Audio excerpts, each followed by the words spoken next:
Hello, this is Colin Waters here again. I'm coming to you live in my vehicle, and well, I guess it's a recorded live. It's not live.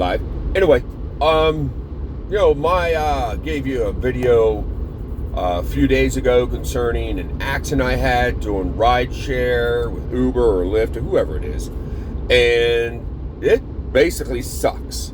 Man, you need to be super careful if you're doing ride share for hire work, because commercial insurance is going to cover some, personal insurance. You really need to look into that. Now, the reason why I bring that up is because since my last recording, I've spoken to my insurance companies.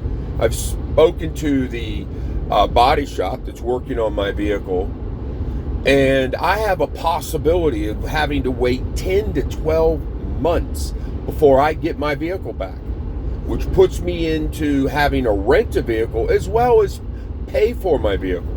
That's in excess of $2,000 a month for a vehicle in order to be able to work.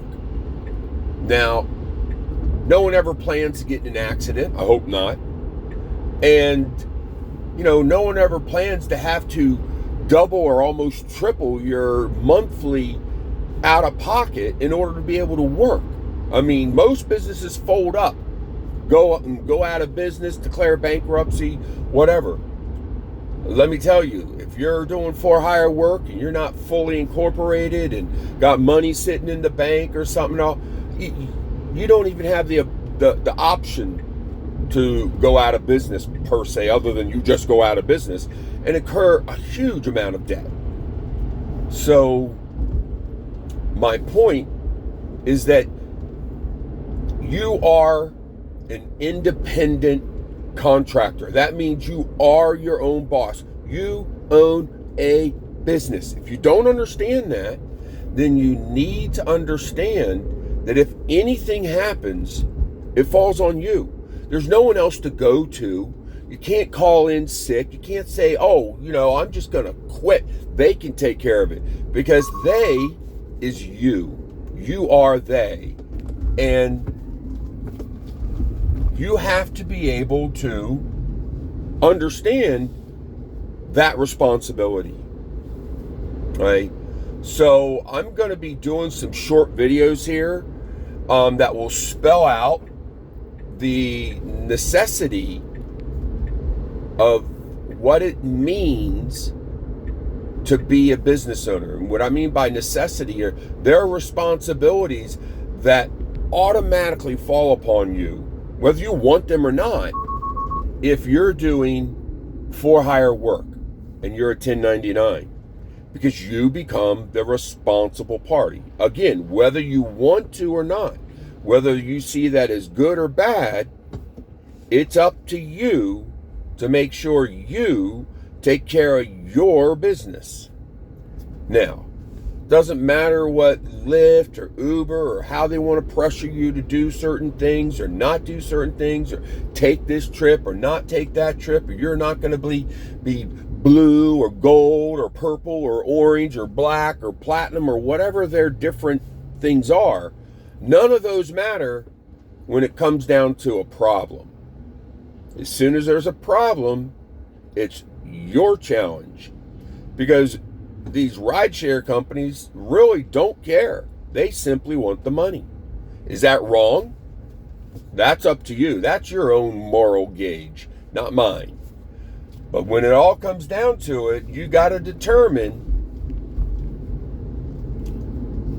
can you take it if something goes wrong? Can you handle a $3,000 out-of-pocket expense? Can you handle paying an additional $2,000 or more a month in order to be in business? Most people can't. There are a few people who have backgrounds. They have their father's an attorney or an accountant or whatever, and they've been informed and educated to all these challenges. Well, the thing is most people aren't. Most people don't have a lawyer in their pocket. Most people don't have an accountant in their pocket. So they have to literally go on a crash course. And most people won't survive the crash course because it's an expensive learning and growing experience. Now, first off, I'm crazy enough to always want to have my own business. But that doesn't mean everybody does. And that doesn't mean that everybody wants to be their own boss. Because it sounds cool. You might put it on your social media and take a picture with your car and all these other fun things. But the thing is as soon as there's a problem, trust me, 99.1% of the people out there, okay, I'll say 97% of the people out there don't want to deal with the problem.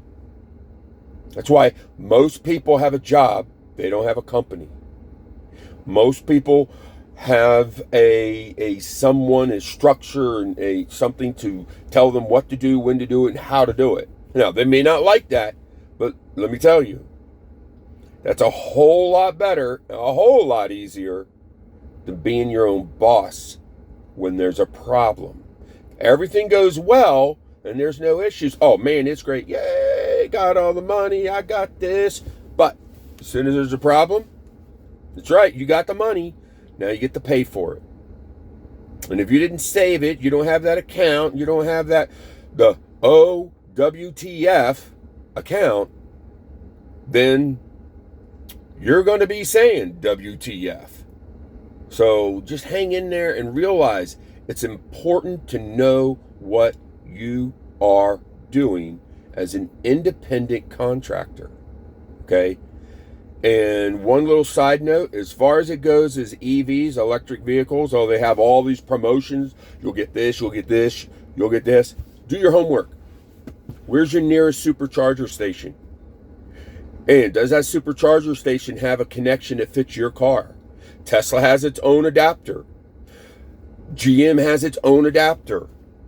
Let's see, Kia, Audi, Porsche, all these companies, they have their adapters, they have their little plug-ins, and they want you to fit into their thing. They want you to go to where they have contracts set up to charge their vehicle. Now, is that a bad thing? No. It's just that we're still at a learning infrastructure stage where there's not necessarily a common plug that everybody's going to use. So now, like with I'm renting a Tesla 3 right now, and it's okay. The problem is I'm going to turn it back in. Why? Where I am, the infrastructure isn't there. I have to drive 40 miles to go charge my vehicle. Well, that's about 20% of my battery because I don't have a long range. Now, I'm renting it, which is a good thing. I learned this. Maybe you need to study. Where's your infrastructure? How far do you have to charge?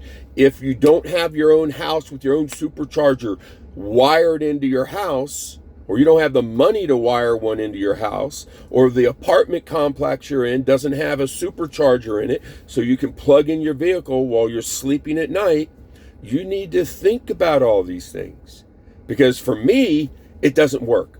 I found it out within a week, and I'm going to change my vehicle. But today, I'm in a Tesla, nice enough, but the infrastructure is forcing me to go where I don't need to go in order to go work.